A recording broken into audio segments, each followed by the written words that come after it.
for Myst, featuring Radicoon. Hello, Fastest Furs. I'm Radicoon. You can just call me Rad. This is Myst, or the newest version of Myst. We call it Myst 2020. I'll be running all pages, which is as close as we can get to 100% in this game. I am the current world record holder of the non-VR version, but on commentary, I have Flapjack. Hello there. I am the current world record holder of most of the VR versions of this VR runs of this game. So, For now. Radicoon has already declared his intent to bot me. So, yeah. So, there's been some interesting developments in this category since Fastest Furs was gracious enough to give me this spot. I appreciate that. Just a quick reminder for anybody that's not familiar with Myst. It came out in the early 90s as a CD game. It was remastered in 2000. It was converted to 3D in 2000, named Real Myst. And then it was ported to Unity in 2014, and that's called Real Myst Masterpiece. So this is the 2020 version that was originally released on the MetaQuest 2 and then released last year for PC. So we call it Myst 2020. It technically came out for PC in 2021, but who's counting? 2020 sounds way cooler. So Myst is like it originally was a point-and-click adventure game, and this is more of like a point-and-click walking simulator, so it's very exciting. I'm sure you're on the edge of your seat. But it's going to look a little crunchy. One of the reasons for that is that we're going to run the game at the highest frame rate. I'm targeting like 240 frames a second internally with lowered resolution, because that'll just make us go a little bit faster.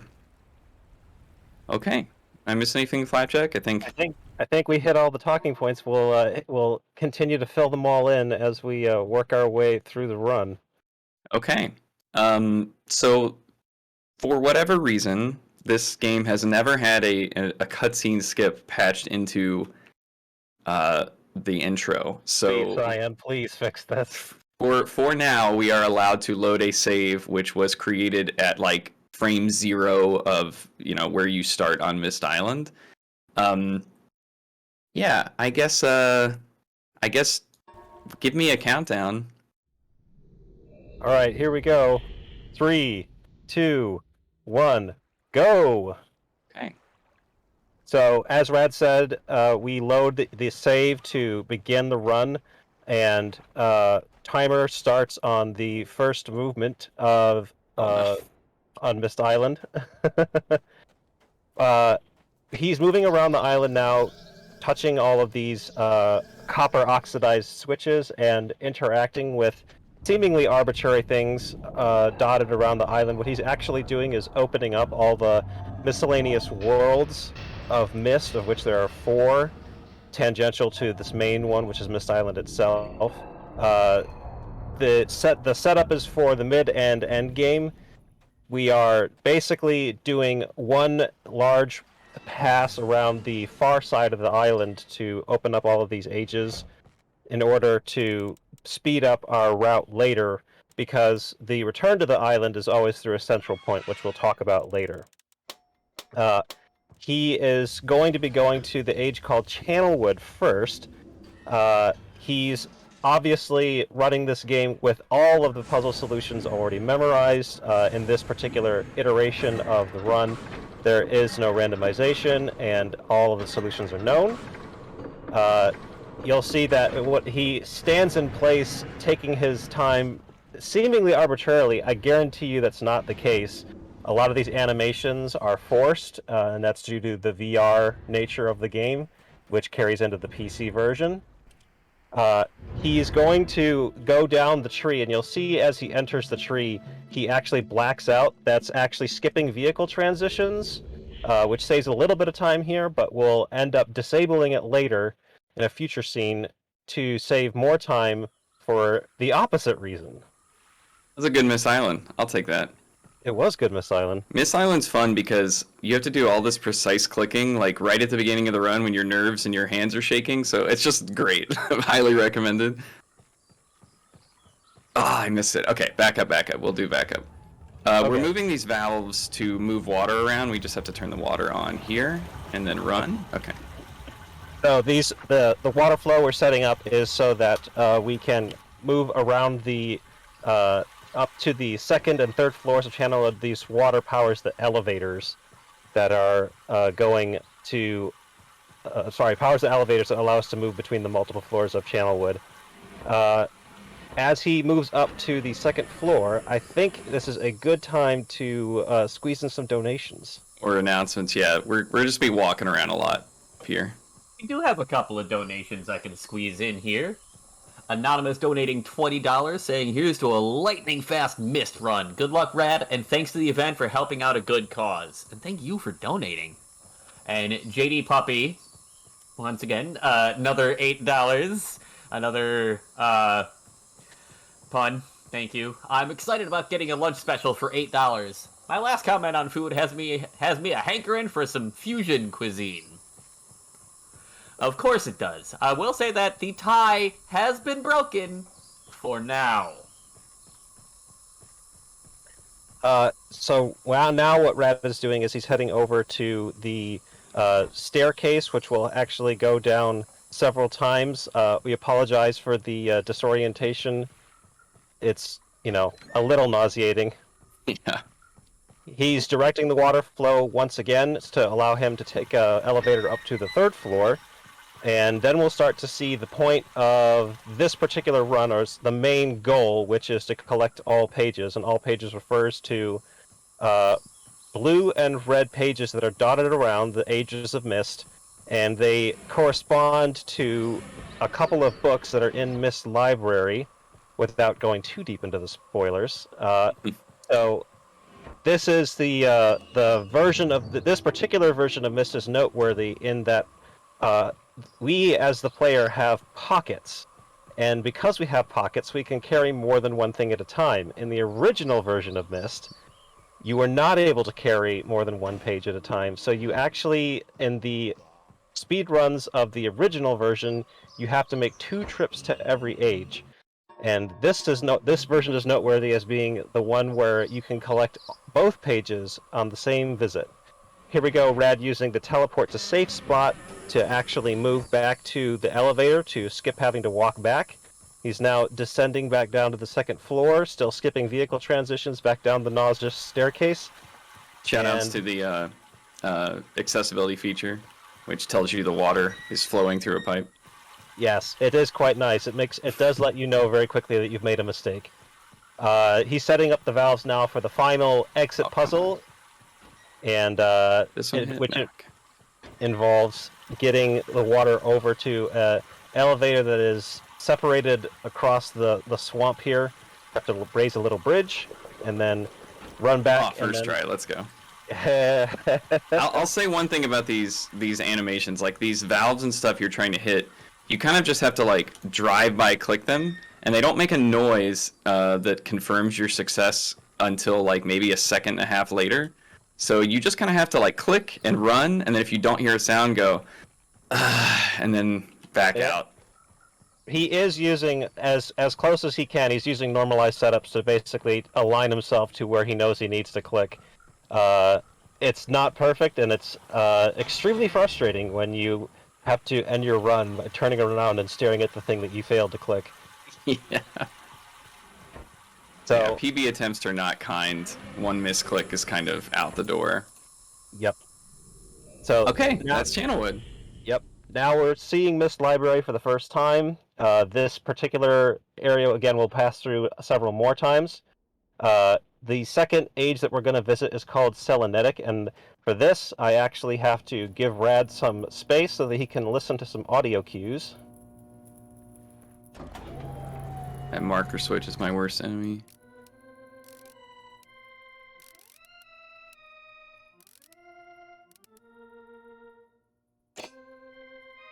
Whew. All right. So if the entrance puzzle doesn't tip you off, Selenetic puzzles largely revolve around audio and audio cues. So although we'll be skipping most of the puzzles here, we will, if you were to play the game casually, you'd be up against a handful of sound-related puzzles. The collection once again uses the the return to vehicle. Sorry, the return to safe spot. But when he does that, when he uses it in this age this time, you'll see him briefly menu the vehicle transitions, and he'll do that so that the exit puzzle is set up so that it's a little bit faster. Yeah, weirdly skipping the transitions in the Maze Runner is like functionally slower than watching them, unfortunately. We are doomed to watch all of the Maze Runner. Okay, give me a second for this. 51043.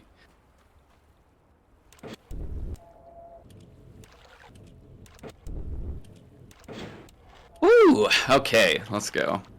So, as Rad just mentioned the name of this next section called Maze Runner, this is I would say the major thing that is noteworthy in the different iterations of Myst, because they all have a slightly different approach. To recap, as Rad mentioned, the original version of Myst, which came out in 1993, was written in a program called HyperCard, which, for all intents and purposes, is a glorified PowerPoint presentation. Because of that, the animations are just movies that play in between each interaction, and you can skip all of them. The entire Maze Runner takes 20 seconds if you skip all of the animations. The second version of Myst, Real Myst, which came out in 2000, you can actually walk sideways through a wall, clip out of bounds, and then fall through Maze Runner to the very bottom. It's very, very slow, and you have to land on the ending station. It is very useful. It's still faster than doing Maze Runner itself, but it is superseded by the Real Myst Masterpiece Edition, the Unity version, which also has the same gap in the geometry that you can walk through and fall down through Maze Runner.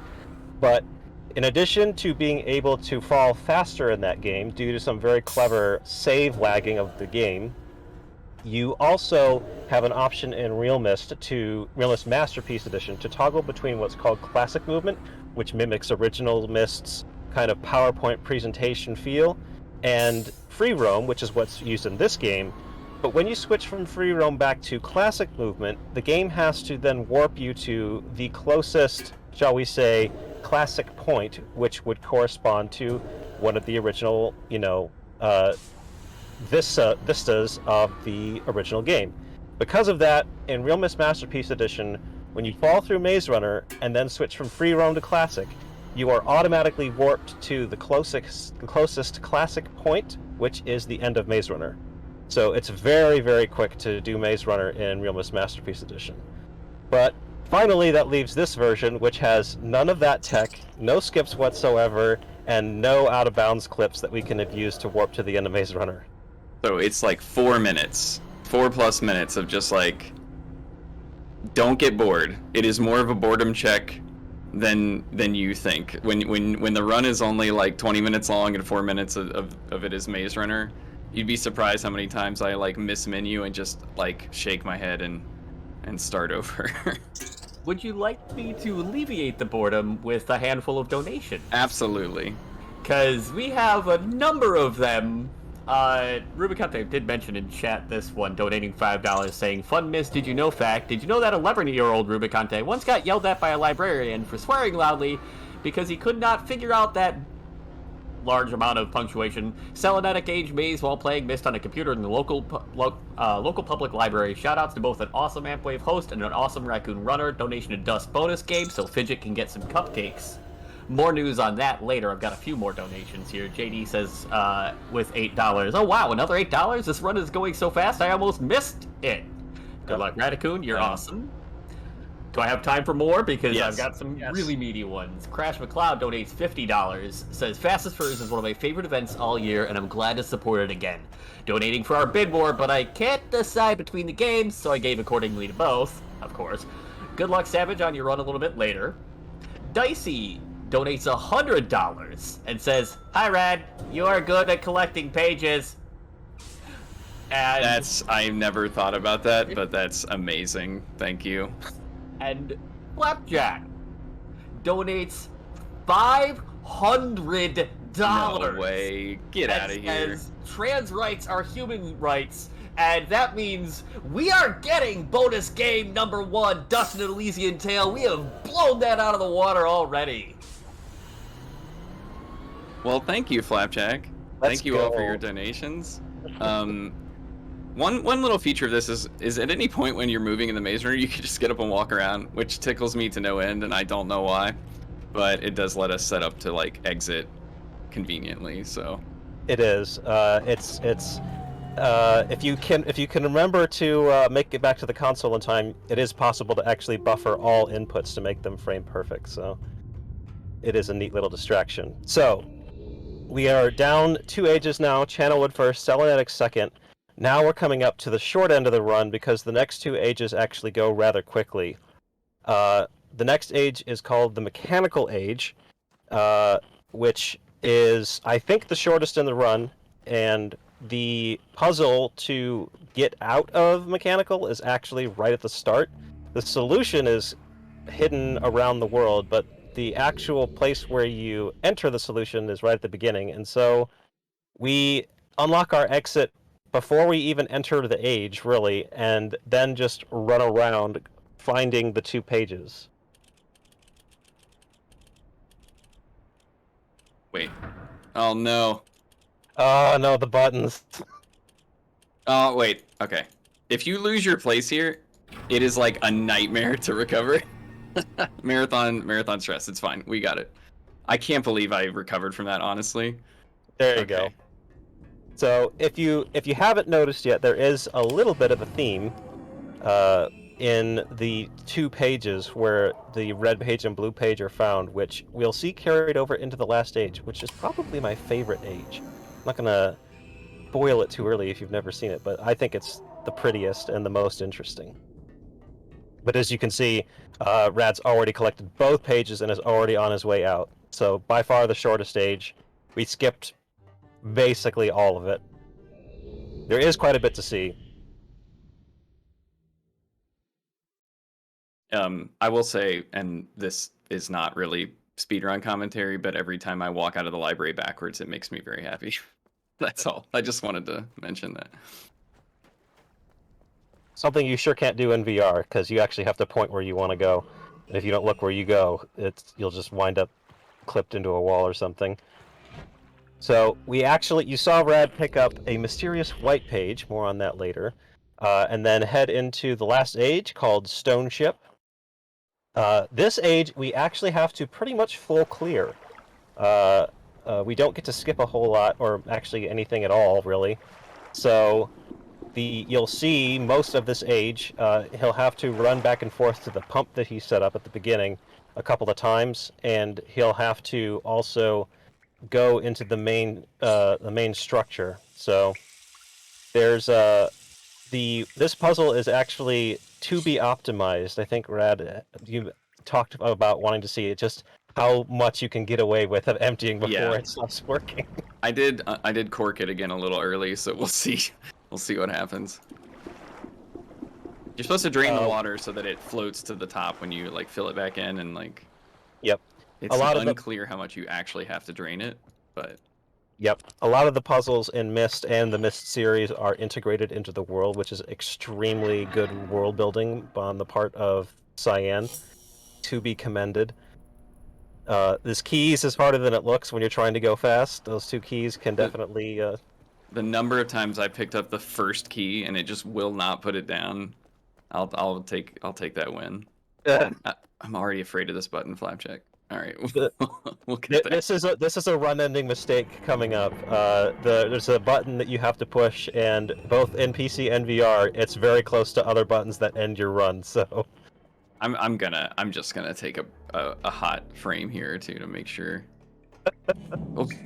Okay, just kidding. I went for it. We're fine. Everything's fine. Let's go. If you press the wrong button, you have to go do like the entire lighthouse section over again. So. Yeah, it is straight up 45 to 50 second time loss. So it is pretty bad, and I have made that mistake in VR, and I've watched Rad make it in PC. So it's very, very easy to do both. Once again, using the teleport to safe spot one last time to get us out of there quick, and then pumping out the last area and escaping the age back to Myst Island.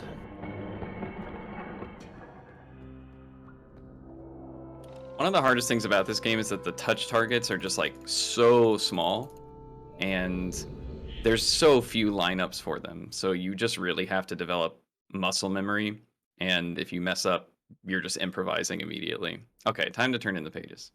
So you'll see that he walks up to the books and the pages lay themselves out. He's able to turn the first page in, but his feet are glued to the floor while the animation plays, so he has to sit there and wait till the animation is over. Then he can turn in the last 4. As he flips to the blue side, you'll see him open the fireplace while the pages are actually popping in.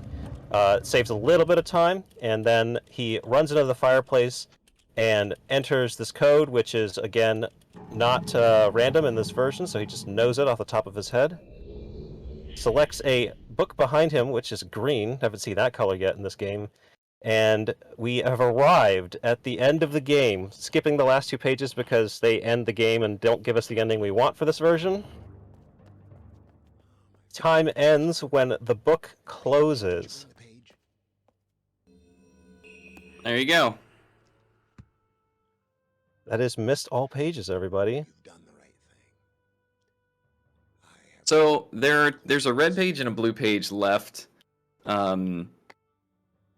in the fireplace, as you can see, but those actually end the game, right? Like, you can't actually get the best ending if you turn either of those pages in. So while this category is called all pages, you know, it's I guess technically not all pages.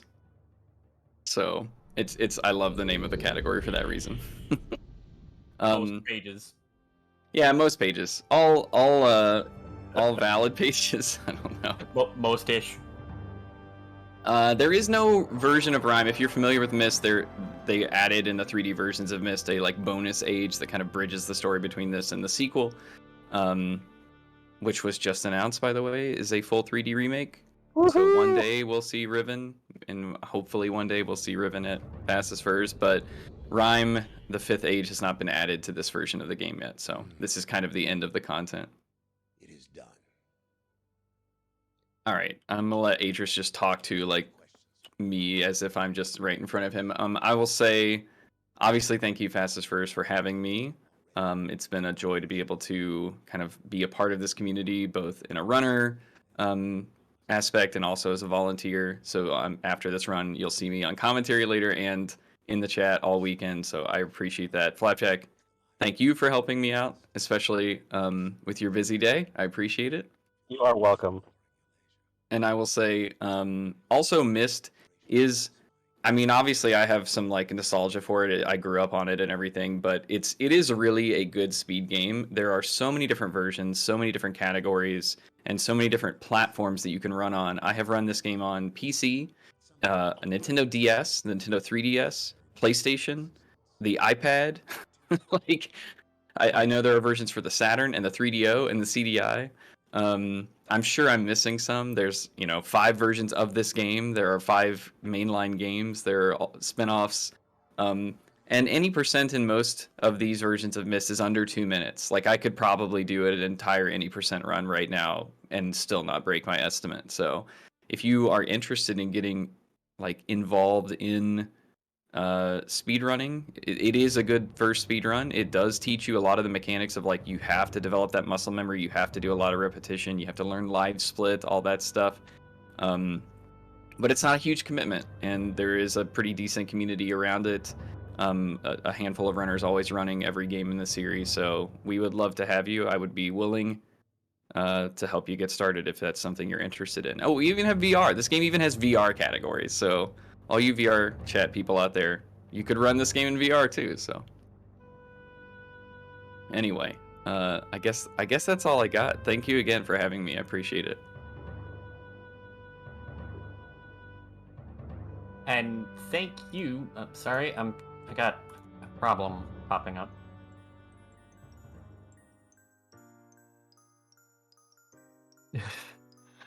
Program's trying to open on my computer. Beautiful, just when we needed it. And thank you so much, Rad, for that very awesome run. We had a couple donations pop in during that run. Barker Jr. with $10. No comment.